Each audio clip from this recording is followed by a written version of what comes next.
in today's world, we're shutting down the growth mechanisms and interfering with the immune system every day, all day. Our system was never designed to be in protection that much. As a result, we compromise growth. And the significance is stress shuts down growth and shuts down the immune system. When you shut both of those down, stress results in illness. How much illness? Over 90% of illness on this planet today is based on lifestyle and stress and not genetics. In fact, the story is genetics is responsible for a little less than 1% of disease. I go, why is it relevant? Well, okay, yes, less than 1% of the population can claim my ill health is because I have bad genes. Yeah, but what about the 90% of the population that is causing the healthcare crisis? It's like, it had nothing to do with the genes and everything to do with lifestyle and behavior. Relevance, those are things we can control. And so basically, we could eliminate the entire healthcare crisis on this planet when people wake up to the fact is, if they take back the power over their lives and stop responding to the media and the belief that everything is falling apart and we're all gonna die, you let go of that and you can recover your health right away. So the fact is, we are very powerful. It's only our belief. A belief is connected to chemistry. The chemistry of the brain is a translation of a belief. And so the relevance is, if you have a negative belief, then the chemistry that comes from that brain is not going to be positive and support your health. It's actually going to put you in a protection mode, which in fact walls you off from health. How powerful is belief? A person can be hypnotized. And I say, I'm going to touch you with a burning cigarette. And the hypnotist touches them with the finger, like that. And within a couple of minutes, that individual will have a blister and a wheal and flare. And the idea was what? The belief that they got burned led to the blister. Obviously, the finger didn't cause the blister, the belief. And it didn't just get localized, the blister, anywhere. It got specifically localized where you were touched. What's the point? The belief is so profound that it can create a blister from nothing more than the belief in a blister. And so focused that it didn't form the blister anywhere except where you actually touched it. Once you start to recognize that, you start to see how powerful belief is, it overrides the system, and how specific the belief is. And why this becomes important is because many of the diseases, like cancer, there's different kinds of cancer.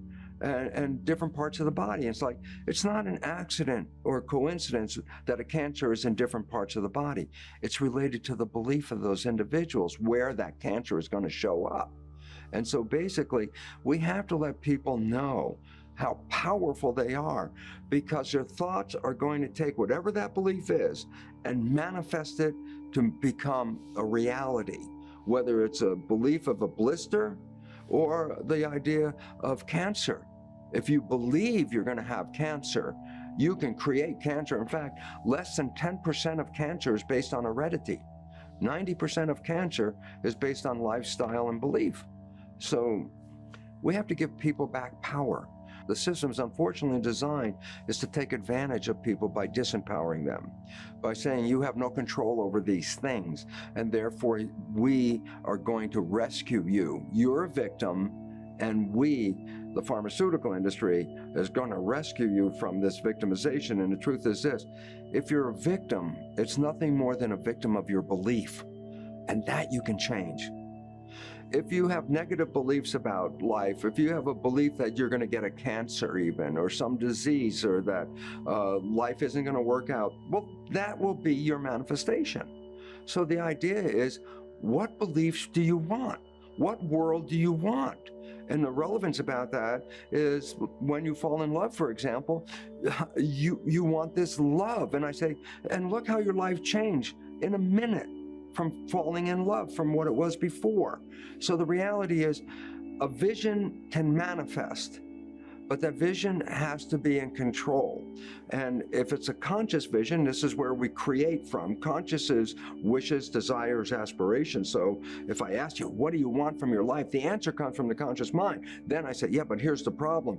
If the conscious mind is only working 5% of the time, what is the possibility of manifesting that belief? And the answer is not very likely. What you really want to do is change the belief system. This is so profoundly important because if you couldn't change the belief system, this would be a lousy message. It'll say, I'm sorry, your life is already programmed, you can't do anything about it. And the fact is, no, people change their beliefs.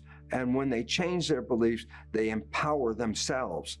And this is what is necessary for people to understand, because we have been systematically deprived of our power by saying, no, genes control your life.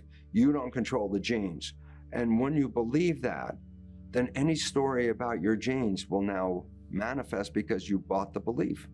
Therefore, if we're going to have some kinds of negative thoughts, anything you do to disrupt those thoughts, to remove those thoughts, to replace them with positive thoughts, every one of those events has an opportunity to change the chemistry of your body, bringing it toward health.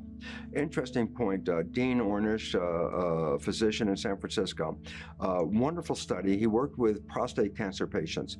What he did is he split his patients into two groups. Before the 90-day experiment, they read the genetics of both populations. And then one group got regular conventional pharmaceutical treatment. The second group was the experimental group. And what did he do? He taught them stress reduction techniques. He taught them how to meditate. And he taught them how to have a better diet. And so for 90 days, one group got regular treatment, the other got the special meditation and diet change. And after 90 days, they read the genes of both groups. The group that got the conventional treatment, the genes essentially stayed the same as they were for 90 days. But the group that changed lifestyle, 500 genes changed their function in 90 days. Most of the genes were contributing to the cancer. So basically it said, what was the power of this? And the power was this: just changing lifestyle, just changing diet, rewrote the genetics of that individual and took them toward health. So basically it says you don't need to do all kinds of, hard things like change your chemistry and get injections and do all kinds of physical manipulation. Start with the mind. The mind is the ultimate control. And you say, oh, the mind controls biology? I go, biology's been telling us for 100 years about the power of the mind. It's called the placebo effect.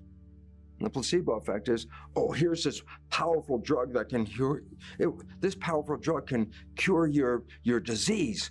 And the person says, that's the one I want. Take the drug, get better, find out the drug was a sugar pill. The point was, then what cured the disease of that individual? And the answer was not the pill. What cured the disease was the belief that the pill was going to cure the disease. So the belief I'm going to get cured led to the cure. Now people understand that and they go, yes, I understand placebo effect, that's positive thinking. I go, well, that's actually what it is, positive result. What I need people to understand more importantly is this: we don't talk about what is the concept of negative thinking. I go, negative thinking is equally powerful in controlling your biology as positive thinking, but it works in the opposite direction. While a positive thinking placebo effect can cure you of any disease, a negative belief called the nocebo effect can cause any disease. You can create any disease with a belief. And the relevance about that is we never talk about the negative beliefs. And then I find out from psychologists that 70% or more of our thoughts are negative and disempowering and redundant, same beliefs. And it says then all day long, you are disempowering yourself with your belief, the nocebo effect. And since nobody's really aware of the nocebo effect, I think it's time for them to wake up and recognize, yeah, I know the positive thinking is very important, but boy, you should emphasize negative thinking is equally powerful, but works in the opposite direction from health.